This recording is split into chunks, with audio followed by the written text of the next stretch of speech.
কালকে কৌশিকী অমাবস্যা, কালকে রাত্রিবেলাটা খুবই ইম্পর্ট্যান্ট। প্রতি বছর 12টা পূর্ণিমা এবং 12টা অমাবস্যা আমরা পেয়ে থাকি। তার মধ্যে কোজাগরী লক্ষ্মী পুজোর পূর্ণিমাটা যেমন ভীষণ ইম্পর্ট্যান্ট, তেমনি এই আগামীকাল যে ভাদ্র মাসের অমাবস্যা আমরা পাচ্ছি সেটাও ভীষণ ইম্পর্ট্যান্ট। মা কৌশিকী আমাদের সমস্ত মনের মনস্কামনা পূর্ণ করেন। মা কৌশিকী কিভাবে এসেছিলেন, তার কি সমস্ত মায়ের পূজা, মায়ের সমস্ত সংক্রান্ত তথ্য সমস্ত আগের বছর, তার আগের বছর, প্রত্যেক বছরই ভিডিওতে দিয়েছি। একটুখানি page, group, YouTube channel follow করলেই সেগুলো পেয়ে যাবে। তাই আজকে এই বিষয়টাতে খুব বেশি ঢুকবো না, শুধু এতটুকুই বলবো, মায়ের কাছে চাইলে মা এই দিন মনের সমস্ত মনস্কামনা পূর্ণ করেন। সাধক মামা খেপা যিনি ছিলেন, সাধক মামা খেপাও কিন্তু মায়ের দর্শন এই দিনেই পেয়েছিলেন এবং দুই বড় বদ অসুর যারা ছিল সেই অসুরদেরও কিন্তু মা শেষ করার জন্য এসেছিলেন। তো মায়ের আশা সবসময় খারাপকে সরানো, খারাপের উপর জয়কে বোঝায় এবং তার সঙ্গে সঙ্গে মা কিন্তু আমাদের ভক্তি ভালোবাসাতে ভীষণভাবে আবদ্ধ হন। মা আমাদের ভক্তিতে ভালোবাসাতে ভরে থাকেন, আমাদেরকেও ভরিয়ে রাখেন।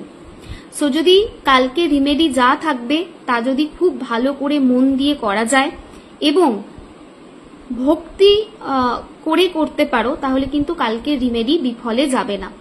বেশি কথা না বলে সোজা চলো রিমেডিয়াল পার্টটাতে ফোকাস করি। এইখানে নাম্বার লেখা রয়েছে, এটা হচ্ছে 57, 63, 53, 59। ইংলিশে বলছি কারণ আমি জানি অনেকেই আছো যারা বাংলা পড়তে পারো না, তারা এটা বুঝতে পারবে।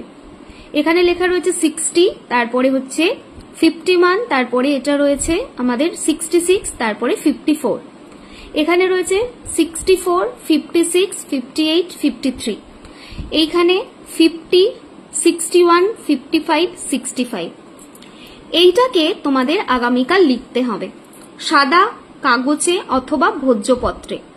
কি দিয়ে লিখবে? চামেলির পেন দিয়ে অথবা লাল কালির পেন দিয়ে। আমি জানি অনেকের কাছে চামেলির কলম থাকবে না, তারা এই লাল কালির পেন দিয়ে লিখতে পারো।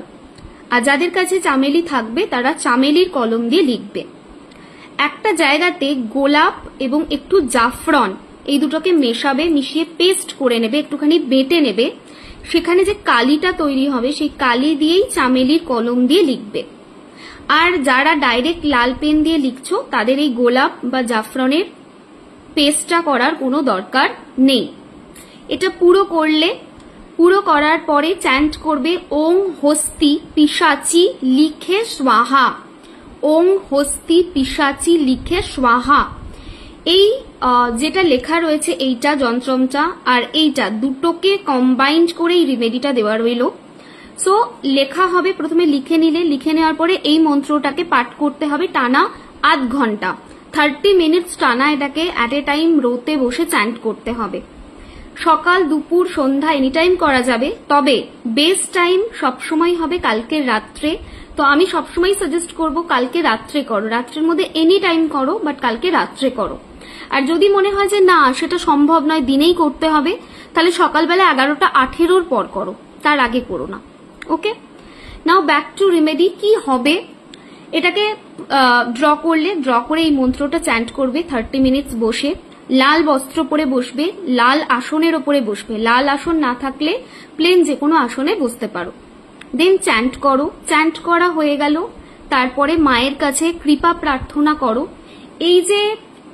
এই যে এখানে দেখতে পাচ্ছ যন্ত্রম এবং এই মন্ত্র দুটোকে আবারও বলছি কম্বাইন্ড করে দেওয়া রয়েছে। এই যন্ত্রম, এটা হচ্ছে মায়ের সর্ববাধা বিনাশকারী যন্ত্রম, এটা হচ্ছে উচ্ছিষ্ট গণপতি মন্ত্রের মন্ত্র। এই দুটোকে কম্বাইন্ড করে রিমেডি করো, খুব ভালো রেজাল্ট পাবে। Just trust me and do this remedy. এবং এই যে চ্যান্টিংটা হয়ে গেল, হওয়ার পরে মায়ের কাছে নিজের মনের মনস্কামনা জানাবে। মনস্কামনা যা তোমার আছে সেই মনস্কামনাটা জানাবে। এই রিমেডিটা করলে এক তো বাধা কাটবে, সেটা তো ম্যান্ডেটরি, বাধাটা কাটবে। সে তুমি মায়ের কাছে সেটা নিয়ে কোনো ধরনের কি বলবো, মনস্কামনা জানাও আর না জানাও, বাধা বিপদ কাটবে এটা করলে। বাট তোমার একটা উইশ তুমি অবশ্যই জানাবে কালকে। উইশ জানানোর পরে কি করবে, এই কাগজটাকে রেখে দেবে মায়ের কাছে, মায়ের পায়ের কাছে। দেন পরের দিন এটাকে ল্যামিনেট করে নেবে, ল্যামিনেট করে হয় পিলো কাভারে না হলে ওয়ালেটে রাখবে, ঠিক আছে? প্রত্যেক দিন চেষ্টা করবে, যদি সম্ভব নাও হয় অ্যাটলিস্ট চেষ্টা করবে এই মন্ত্রটা, এই যে মন্ত্রটা রয়েছে ওম হস্তি পিশাচি লিখে স্বাহা, এই মন্ত্রটা প্রত্যেকদিন 10 মিনিট চ্যান্ট করার। এটা করলে তোমাদের মনের মনস্কামনা পূর্ণ হবে, বাধা বিপত্তি যা রয়েছে সমস্ত কিছু দূর হবে এবং লাইফে অনেক জিনিসকে পজিটিভলি ম্যানিফেস্ট করতে পারবে। মা কিন্তু প্রচন্ড প্রোটেকশন দেন, অবশ্যই এই রেমেডিটা তোমরা যদি করো প্রোটেকশনও পাবে। মায়ের দুটো রূপ রয়েছে, একটা হচ্ছে সাম্য রূপ আর একটা হচ্ছে উগ্র রূপ। মা কিন্তু উগ্র রূপে খারাপকে সরান আর সাম্য রূপে আমাদের বরদান করেন।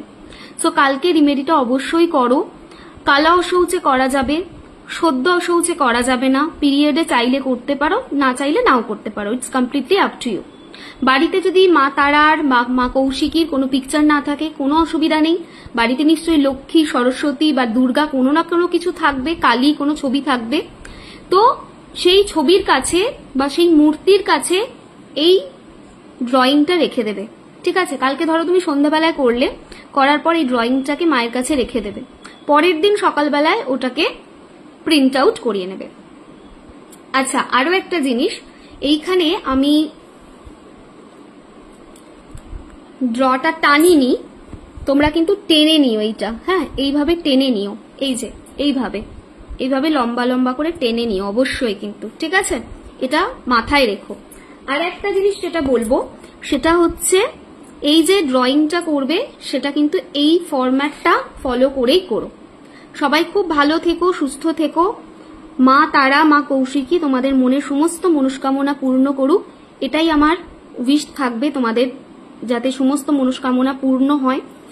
রিমেডিয়াল পার্ট যেটা দিয়েছি এটা অবশ্যই করো, অবশ্যই কমেন্টে কেমন লাগলো রিমেডিটা জানিও, আর অবশ্যই যেটা করবে সেটা হচ্ছে লাইক এবং শেয়ার। অনেক ভালোবাসা, টাটা।